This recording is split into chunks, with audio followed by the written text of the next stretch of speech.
Emotions pile up like a debt. They pile up like a debt. They do. Those strong, unpleasant ones. And if we don't know how to express them in ways that are healthy, what happens? The debt comes due. It's denial, it's suppression, it's repression, it's perfectionism, it's control, it's shame. Reminder number 3 is going to save you so much energy too. Learning how to take nothing personally will change your life. Because most of what people do, it has nothing to do with you. Let their mood be theirs. Your life is yours.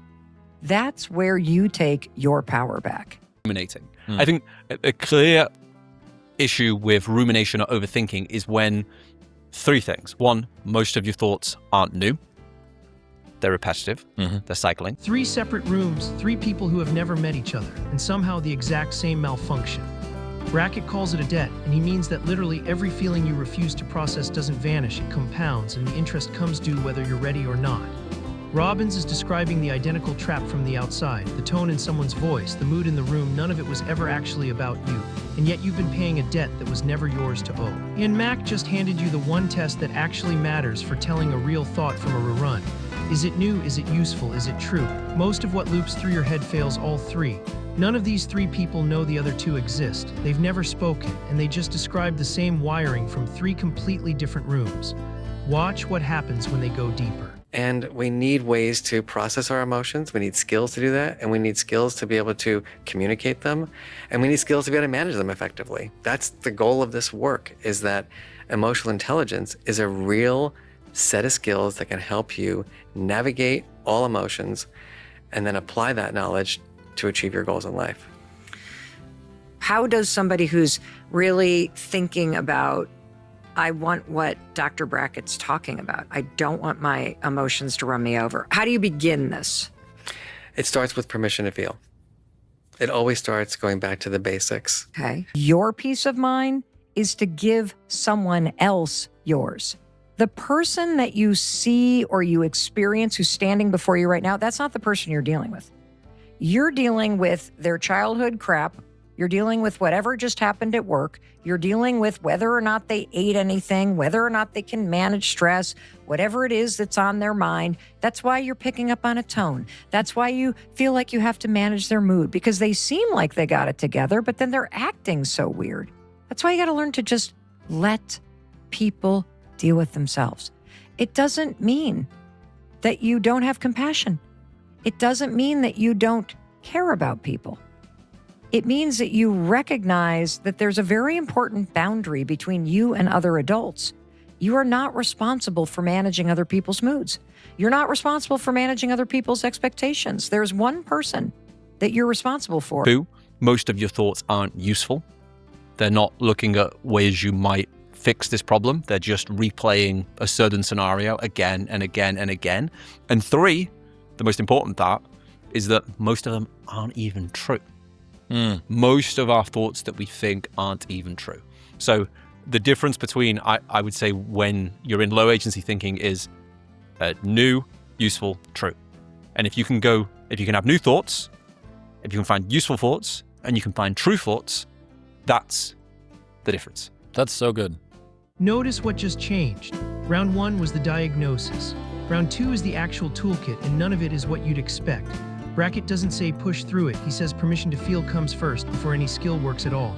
Robbins draws the line most people never draw out loud. You are responsible for managing yourself and only yourself, full stop, and that boundary is not selfish. It is the entire job. And Mack's filter isn't really about thoughts at all. It's about catching yourself the exact moment a real decision turns into a rerun. 3 different toolkits, same underlying instruction, stop trying to control the feeling, start sorting it. And here's the part that's easy to miss the first time through, none of these 3 tools work in isolation. Permission to feel without a boundary just turns into oversharing. A boundary without permission to feel just turns into shutting down. You need all 3 running at the same time or the whole system breaks somewhere. Which raises the actual question nobody's answered yet, where does this break down? Where does sorting turn back into suppressing? That's next. If I were to define emotional intelligence in its simplest form, emotional intelligence is a set of skills that helps us to use our emotions wisely to achieve our goals in life. Now, of course, that's very broad. So you say, all right, well, what exactly are the skills? And I have an acronym, RULER, which helps describe the 5 skills of emotional intelligence. And the first skill is recognizing emotions. Number 2 is we understand emotions. Number 3 is we label them. Number 4 is we learn how to express them in ways that help us achieve our goals, because we've all expressed them in ways that have not helped us. That's been the norm for me. And then the final one is regulation. So recognize, understand, label, express, and regulate. Here's an underrated life skill. Before you react, pause and decide if it's worth your energy. That reminder is inspired by writer Corey Allen. And here's what I want to share with you. You're not overwhelmed right now because you can't handle life. You're overwhelmed because you do handle it. All of it. All of the time. That's why you need to learn to pause. That line is the whole refrain. Overwhelm isn't proof you're failing, it's proof you've been absorbing everything without a filter. What she does next is name the actual enemy, not you, the pace. Notice how she builds it, do, until pausing stops feeling like an option at all. Learning how to pause is a skill. And what's happening in today's world, I don't know if you've noticed this, is that when you just do, and you're not ever pausing, life has a funny way of turning up the volume and the speed at which life comes at you. And so you just end up not doing it all. You do it all and then some, and more, and more, and more, and more. And then suddenly everything feels like an emergency. This is why you have to learn to pause. Recognize, understand, label, express, regulate. Brackett didn't invent that acronym to sound clever. RULER is the actual 5-step order emotional intelligence runs in, and almost everyone skips straight to the last step, trying to regulate a feeling they never let themselves recognize in the first place. That's the breakdown point from a minute ago. You can't sort what you haven't let yourself feel. Robbins just gave you the entry point for step 1, pause. And decide if it's worth your energy. Not suppress it, not perform calm, just pause long enough to ask the question. Put those two together and you get something neither one said on their own. The 5 steps only work if you build in the gap before the first one. Skip the pause and RULER becomes 5 ways to perform control instead of 5 ways to actually have it. This is bringing us to that last big R of regulating, is that there's a lot of discernment in expressing emotions. There's a lot of discernment in me feeling safe psychologically with you, Mel, right here, right now, to be my true self. Like, you create the context. I'm in your home right now. And so you're creating a context for me either to be completely open or guarded. Every home is that way. Every classroom is that way. Every workplace is that way. So when we want to express our emotions, we can't just do it. It's a skill that is embedded in a context. Context isn't an excuse, it's a skill most people skip. And Brackett knows the pushback that's coming. That permission to feel gets twisted into permission to say anything to anyone at any time. Watch how he draws the line between the two. We also have to know how and when to express emotions. I've gotten this pushback too about, like, you're just saying that permission to feel means permission to say whatever you're feeling, whatever you want to say. I'm like, I never wrote that. Just to let you know, there are norms in our works, there in our workplaces, there are norms in our homes and society. And yes, you can be your true self, but is that the most helpful self? You know, if I said everything I was feeling to everybody I was with, I would be a very lonely person. So I'd be fired from my own company. Exactly. There you go. Brings me to reminder number 6, which you are going to love. You can't change what happened, but you can change what happens next. This is so important. You know, I hate that saying, everything happens for a reason. I don't think that's true, because I believe there are terrible things that happen to you in life that you don't deserve. Life is very unfair. It is cruel. The saying that I prefer is, everything doesn't happen for a reason. You find a reason to move forward despite what happened. She already rejected everything happens for a reason as a lie. This is the harder, more honest version. You don't get handed a reason, you build one.